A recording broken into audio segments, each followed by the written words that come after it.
मैं ब्रजमन मजोका BM मजोका academy की ओर से आज आपको अध्याय 3 के अंतर्गत प्रतिस्थापन विधि सिखाता हूं।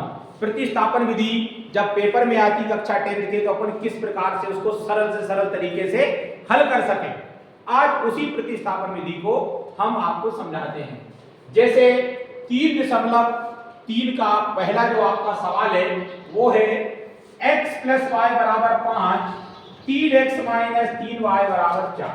पहला समीकरण है x + y = 5, दूसरा समीकरण है 2x - 3y = 4। तो दूसरा समीकरण हो गया। अब अपनी इच्छानुसार प्रतिस्थापन विधि में यह नियम होता है कि अपनी इच्छानुसार चाहे अपन पहले समीकरण को हल कर लें, चाहे अपन दूसरे समीकरण को हल कर लें। अपनी इच्छा अनुसार पहले को भी हल कर सकते हैं, दूसरों के भी हल कर सकते हैं। तो लेकिन अगर अपन इस सवाल में देखें कि जो सरल समीकरण हो, अगर उसको अपन पहले हल करते हैं, सवाल जल्दी हल होता है। तो इन दोनों में से सरल समीकरण कौन है? पहला वाला। तो जो सरल समीकरण है उसी को अपन हल करते हैं। पहला समीकरण है x + y = 5। अब अपने पास दो चर राशि हैं, x और y। दोनों चर राशियों में से किसी एक चर राशि का मान ज्ञात करना। तो इसमें से अपन x का मान ज्ञात कर लेते हैं। x = 5 प्लस के y इधर हो जाएंगे माइनस का y। इसको दे देंगे समीकरण नंबर 3।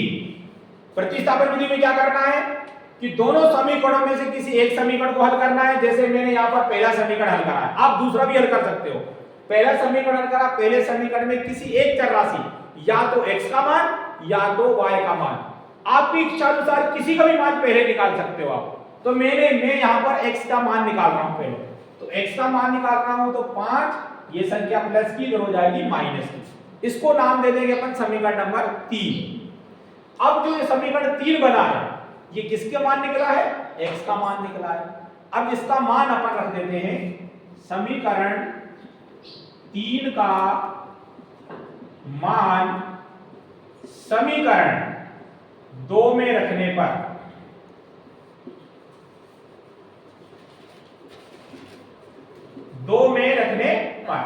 क्योंकि एक में रख नहीं सकते, क्योंकि एक को तो अपन ने हल करा है, इसलिए अपने पास कौन सा समीकरण बच गया? 2 बच गया। तो अपन 2 में रख देंगे। तो जिस समीकरण में मान रखना है पहले उस समीकरण को लिखेंगे। कौन सा है? 2x - 3y = 4। अब समीकरण 3 का मान रखना है इसमें, तो किसकी जगह पे रखेंगे? x की जगह पर रखेंगे। क्यों रखेंगे x की जगह पर? क्योंकि जो समीकरण 3 बना है वो किसका मान है? x का मान है, इसलिए मान रखनी है अपन। तो 2x का मान है 5 - y = -3y = 4। 2 का 5 में गुणा कर रहे हैं 10, 2 का y में गुणा करेंगे 2y, 3y = 4। कोष्टक हट गया, गुणा कर दिया। अब यहां पर दो संख्याएं माइनस की, -2y और -3y, दोनों ही माइनस की संख्या है, और दोनों ही माइनस की संख्या जो आपस में क्या हो जाएगी? जुड़ जाएगी। और लेकिन जुड़ने के बाद चिन्ह कौन सा आएगा? माइनस का। 2 और 3 कितने हो जाएंगे? 5y माइनस के। इधर क्या बचा? 4। इधर क्या बचा? 10। जब 10 उस साइड जाएगा, इधर प्लस का है तो उधर क्या हो जाएगा? माइनस का। क्योंकि जब पक्षांतर करते हैं तो चिन्ह हमेशा बदला जाता है। प्लस का है तो माइनस का हो जाएगा, माइनस का है तो प्लस का हो जाएगा, भाग का है तो गुणे में चली जाएगी संख्या, गुणे की है तो भाग में चली जाएगी। ये कब होता है? जब पक्षांतर करते हैं। यहां पर अपन ने पक्षांतर किसका करा? 10 का करा। यहां कितने थे? 4।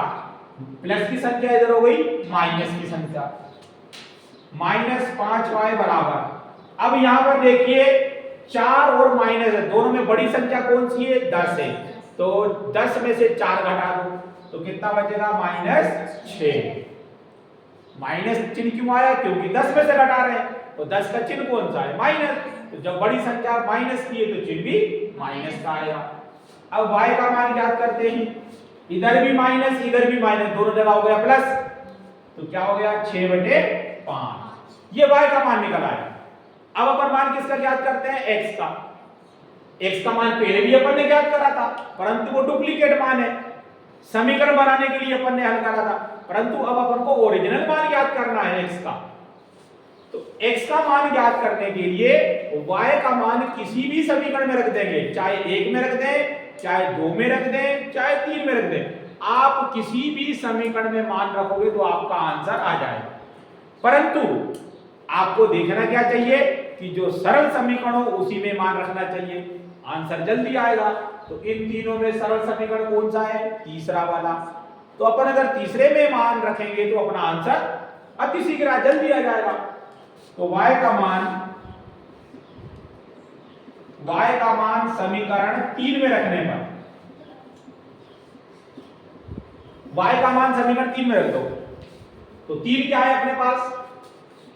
x बराबर 5 माइनस y। तो y का मान कितना है? 6/5।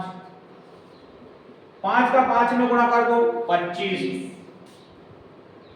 माइनस 6/5। 25 में से 6 घटा दो, कितने बचेंगे?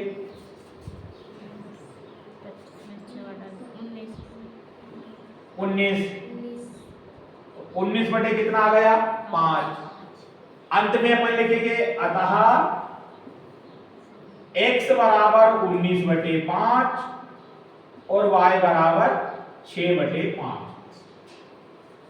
सवाल जब समाप्त होता है तो अंत में अपन को अतः वाली स्टेप लिखना बहुत जरूरी है। चूंकि अपन को ज्ञात क्या करना था? x और y का मान ज्ञात करना था, तो ये x और y का मान निकल आया। ठीक है, आपको सवाल समझ में आया प्रतिस्थापन विधि?